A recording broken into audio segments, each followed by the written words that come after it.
这辆从深圳过来的保时捷卡宴，大哥描述回家探望老师的路上，本以为这次可以扬眉吐气，结果行驶途中前减震突然炸掉了。车主咨询了4S店，给出的方案是2条减震一起更换，总价格是6万，车主当场就受不了。他知道很贵，没想到这么贵。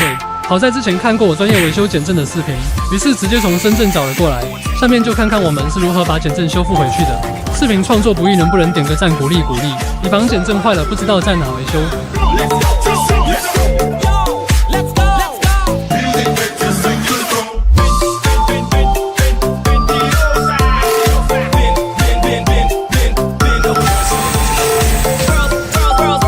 如果你是卡宴车主，你会选择维修吗？最后你觉得这样维修周深圳老哥多少合适？评论区讨论一下。